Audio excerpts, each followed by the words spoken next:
I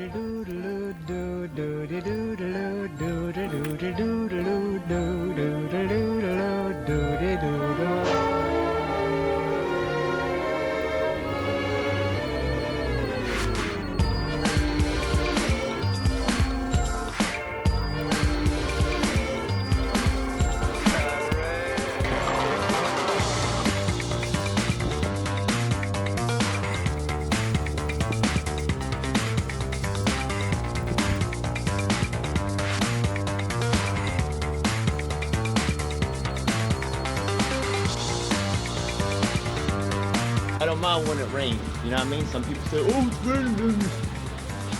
Nah, I don't mind. I've been homeless quite a bit. And when the rain falls on you, that difficulty is so much less difficulty than other shit. If it's cold, that sucks. But just rain, sometimes you dirty as fuck. Maybe it helps you a little bit, right? You feel a little cool for a second. You're under God's sky. Anyways, what a fucking great day for activism. I don't give a fuck. It's raining. Why not? Yeah? I got you. Of course. Yo, I'm feeling great, man. Me and my Marc are getting shit done. You know what I mean? I got my homies back. That makes me feel good. I've been feeling all messed up.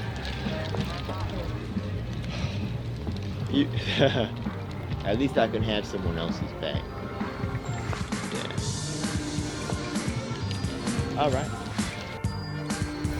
Yo, I'm gonna take a moment to shout out my another activist. Well, is she activist? Kind of, right? Yeah, there's different ways to do activism.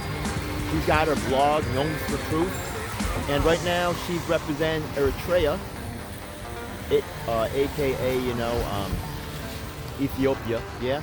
And the fact of the matter is that there's a lot of funny business going on in Ethiopia right now. Now, one thing that kind of opened eyes.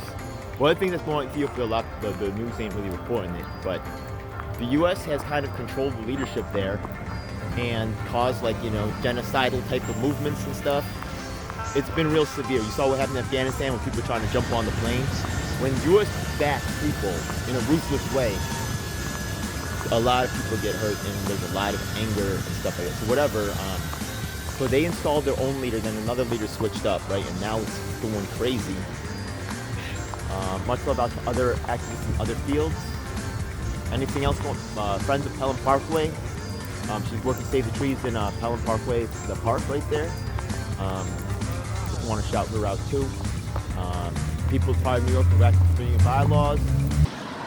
My man Marc is commenting on the DSA right now. Go ahead. They're doing anything. They're not doing anything. And it's just the reason why Alexander Ocasio ran against whatever his name is.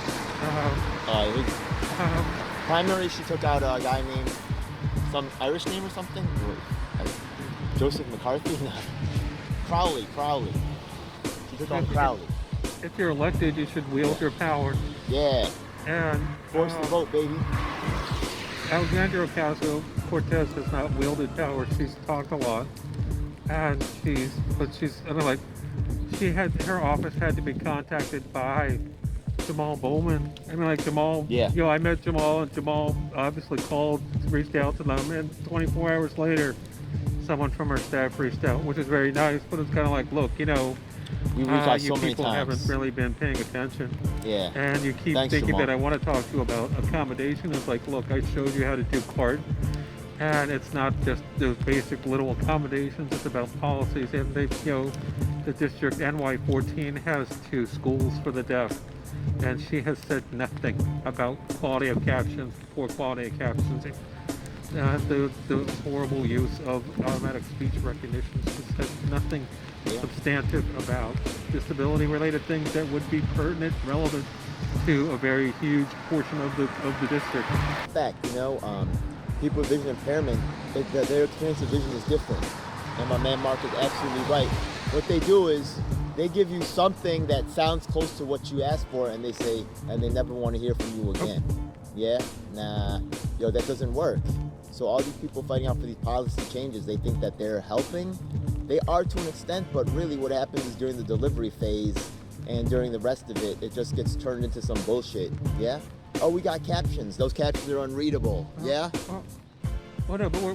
Well, I've been trying to reach out to Senator Schumer. As I said, I briefly ran into him at a fundraiser for Illinois over the summer, and we spoke briefly. I've spoken with some of his. I did a Google Meet with one of his staff people, but there's been no follow-up on some very basic issues that we talked about. Yeah. And he's head of the Judiciary Committee. He has not moved anywhere. He's not done anything. Like this emphasis on mandates instead of like focusing on helping people get treated. You know, the failure to distribute, at-home tests.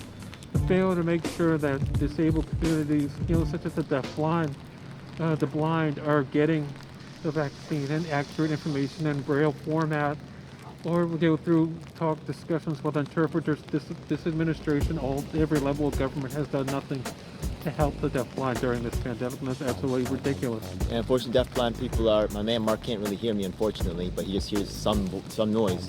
But the fact of the matter is that they're unfortunately easy victims because it's hard for them to really, make sure that their stuff is heard. So I'm here to help out, yeah?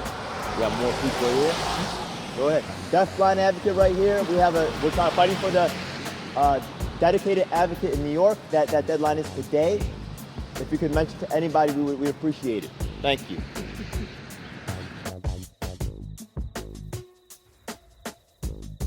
My man Mark right now is working on some paperwork. You can see over here. Yeah, and the thing is that he's putting the photocopy of the testimony together. And we've been having just a little conversation. He's been sharing some stories about how, and this is just true for like all activists, but especially true for some groups more than others, right? Everybody just takes the paperwork and just passes it to someone else. The task is your responsibility. Oh, I'm gonna pass it to someone else, yeah? And then nothing gets done. We've been talking. And it's just, it's not like he's meant to really make that an issue, but in every story, it has its place. They took the paperwork and they passed someone else.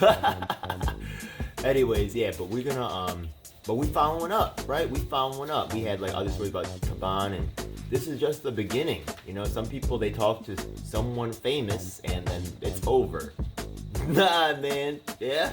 There's a lot of times famous people super disappointed, right? People think that they're like magical, like unicorns or some shit. But actually, the magical unicorn for me is Mark over here, right? He's deaf and he's blind and he's a goddamn super activist. Yo, he definitely put me to shame. And he has longer time in the game and experience. He says stuff about, different specific, legislators, and he's aware of certain timing of meetings, stuff like that. He knows what the fuck he's doing. Yo, I give this guy fucking all the credit. You know what I mean? Today, I bow my head. I am in the presence of someone who knows what they're doing, and he's gonna lead today, and I'm happy for that. Yo, I've been carried too much responsibility. Today, I'm gonna let it go. I'm just a little personal assistant today. For my man right here, he's been struggling like a motherfucker. Every fucking day in front of City Hall. Every day. A week, it's been, we're in February now. You've been there from January 2nd every day, or Governor Hochul's office, yeah? And yesterday was it today? Today's February 4th. There's a day when they doing the office disability, so every day. I didn't go every day. My man Mark went every day. Yo, credit to him, man. But he's in DC now trying to finish it off, and I came for the final lap with him. Well, it's not the final lap, but in this one particular, trying to get, disability advocate, right? This was created by, let me ask Mark, we're going to talk about it later today, but the disability advocates, maybe I could, now we're packing up, yeah. Maybe I'll just talk about it now, because the disability advocate was created under the great Mario Cuomo, which was, there you go, who is so great, right, that, and the sperm of Mario Cuomo is like given so much, credit, even though the guy's a fucking idiot, yeah, and Cuomo, anyways, yeah, but his family name worth so much, and he created, actually, a disabilities, advocate, right, in the office to make sure that there's someone to make sure that these people are taken care of. And what did his family legacy do? He got rid of it. So now we're trying to bring it back, make sure that there's someone whose dedicated job is make sure that, people with disabilities are taken care of. That's definitely in my line of work because I'm here to make sure that anybody who's underrepresented is taken care of. And disabilities is definitely one of the top tier. Big shout out to Joe Charray, United People's Assembly. Big shout out to Mark Mixon, United People's Assembly. Keith Frank, Dave Seaton, JC Spoon. I'm sorry I gave you a hard time, girl, but don't be mad at me. I'm under a lot of fucking fire. I got a lot of haters. I got a lot of people fucking coming at me because I go hard, yeah? So, I like what you're doing. I like your fight. And I like that you're still there. Don't quit, yeah? Outside Schumer Staff Building right now. You know what I mean? There we go. All right, Mark. I'm about to hold that sign with you, all right? Some of those things that you're putting out there are making people think something's wrong with you. That's up to, that has nothing to do with me, really. I mean, they're entitled to, I suppose, interpret stuff as they must. Make me like them? Not gonna happen. The suits rolled in and said, change it, change everything, we're shutting you down. I have one speed, I have one gear. Go. How do you survive that? Because I'm me. Because I'm me, I'm different. I just have a different constitution, I have a different brain, I have a different heart, I have a different, I get tiger blood, man. You don't worry that you're gonna die? Dying's for fools. I'll tell you, I'm a man who believed that I died 20 years ago. And I live like a man who is dead already. I have no fear whatsoever of anybody or anything.